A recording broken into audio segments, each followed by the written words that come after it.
Alright guys, ngayong hapon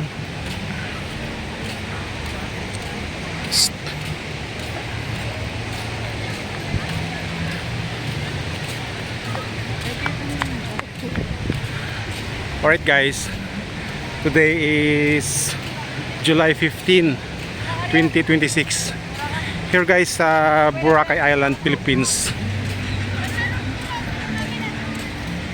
Napaganda ng sunset. Kaya lang hindi ko naabutan guys. At saka hindi naman masyado lumabas kasi mayroong ulap sa may bandang part na kung saan siya lulubog ay medyo natakpan siya. Pero still napaganda pa rin kung makikita nyo. Ayan, namumula-mula doon, kulay dilaw, blue, ganyan yung mga kulay niya. Tapos ang daming paraw. Ang daming paraw dyan sa paligid na nagsiselling.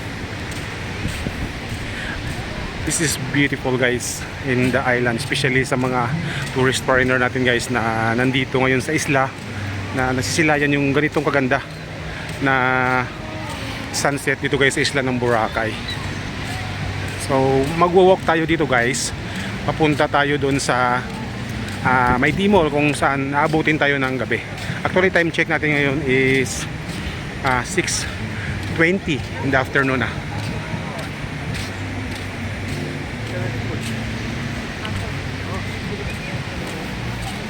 Napakalawak ng ano guys napakalawak na kanyang low tide. Kung makikita nyo guys, ayun nandun yung water, tapos ayan yung shore ng buhangin papunta rito sa may gilid. Napakalawak niya ang kanyang low tide. Sa umaga kasi guys, high tide, almost nandyan na yung tubig sa may gilid.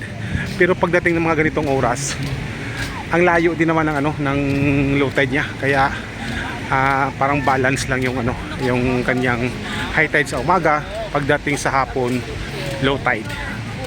Sobrang dami ng tao guys ngayong hapon, really. So pag mga ganito naman hapon, ano ba yung mga ginagawa ng mga tourist dito guys sa isla ng Boracay? Syempre kanya-kanyang kanya-kanyang eksena dito guys, kanya-kanyang hanap ng pwedeng gawing activities. Like unang-una, pag mga pasunset na paraw sailing talaga guys yung mga primary na ina-avail ng mga tourist dito sa isla. But mostly yung iba naman guys ay nasa lang, ito lang sa beachfront. Saka? Diyan ka? Diyan kayo? Sige, balik ako dyan. Ganyan. Tapos yung iba since tapos na yung mga activities nila guys sa morning, sa hapon, pag mga ganitong oras na yung mga pasunset na, dito lang yan guys nakatambay kasama ng mga parents, tropa, yan dito sa shore para tingnan itong napagandang sunset. Ang daming tao. I-try ko lang na i-zoom in guys papunta sa may Dimol na part. Hello. So hindi na kinaya guys ng ating cellphone yung kanyang kayang i-zoom. So ngayon yan lang. Pero personally guys, sobrang dami ng tao. Pero malawak naman kasi yung yung beachfront ng Boracay.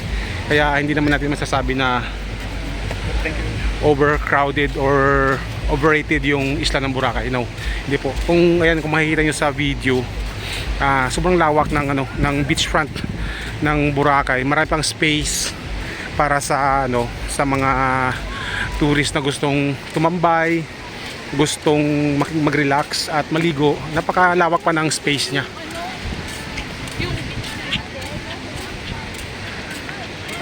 After nito guys, mga pagdilim, pagsapit na ng dilim, sigurado yan wala na yan dito. Ilan na lang yung mga naglalakad dito kasi siyempre babalik na sila sa kanilang mga hotels, babalik na sila sa kanilang mga kondo, sa kanilang mga bahay dito sa isla. Yun din yung iba maghanap na ng mga restaurant, maghanap na ng mga makain for dinner guys, no? Yung iba after that, ano ba yung yung routine sa isla ng Boracay kapag gabi? Syempre nandyan yung mga bar natin, nandyan yung mga inuman natin sa mga disco bar, mga ganon. So kanya-kanya gimmick, kanya-kanyang hanap ng place kung saan sila mas ano guys, mas komportable, kung saan sila sasaya ganon, kung saan sila maging complete sa kanilang vacation dito sa ano, sa isla ng Boracay. Sobrang dami ng tao guys. Promise sa'yo no, sobrang dami talaga. Kapag mayroon lang tayong magandang ano, cellphone na makunan talaga siya ng buo, sobrang dami guys. May mga kasama ko ritong vlogger na ang gaganda ng mga cellphone nila, ang gaganda ng mga lens nila. So kayang kaya nilang i-zoom in, sabay kuha lahat halos ng mga tourist dito guys na nandito ngayon sa isla ng Boracay. Ito talaga yung mga ano, mga time na masasabi mo sa picture na maganda yung mga lens na punong-puno yung ano, beachfront talaga guys, kasi napakalawak ng ano, ng low tide niya. Tapos kapag may maganda kang picture, may maganda kang camera, kuhang-kuha mo siya guys lahat. Kaya napakaswerte ng may mga magagandang camera. So nandito na tayo ngayon guys sa may D-Mall na part dito sa Uptown. Sa mga nakapunta na dito sa isla ng Boracay, pwede po kayo mag-comment kung nasubaybayan nyo po yung video na to, kung hanggang saan ba kayo umabot dito sa isla ng Boracay nung time na nandito kayo.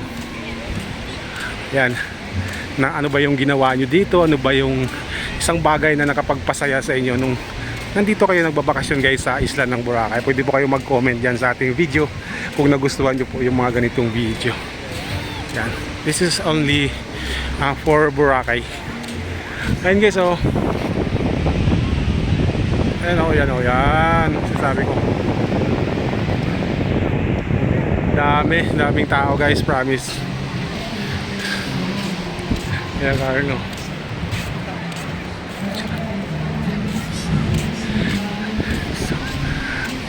Sobrang dami talaga guys.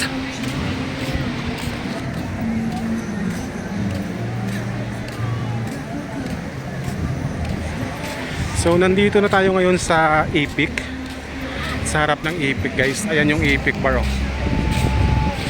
Ayan yung Epic Bar.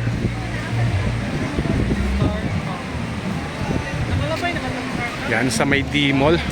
Sa harap na mismo ito guys ng ano, ng D-Mall area.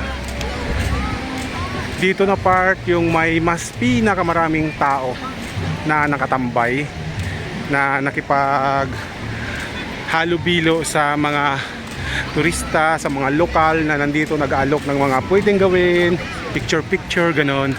Dito yan guys sa may harap ng Epic Bar. Ayan yung Epic Bar guys. Ayan.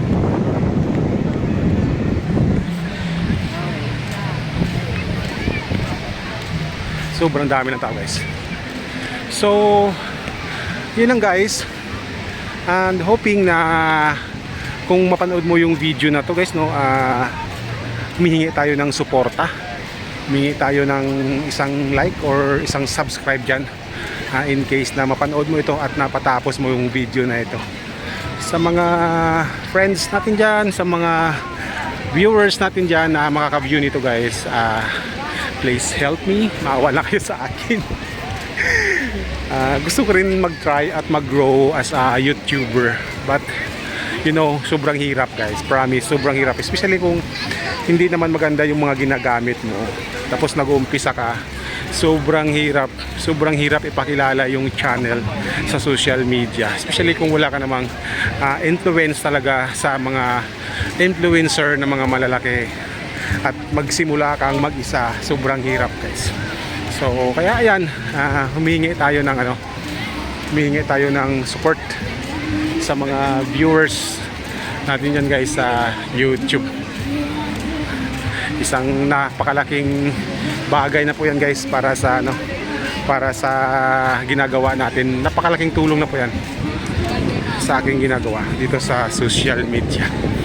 So ayan guys, at sana kung napanood nyo yung video na to at gusto nyo akong makita dito sa Boracay, pwede naman po. Ayan. Kasi mayroon akong Facebook guys. Doon sa Facebook mayroon tayong 42k followers doon. Dito lang tayo sa YouTube nag-umpisa na walang wala talaga.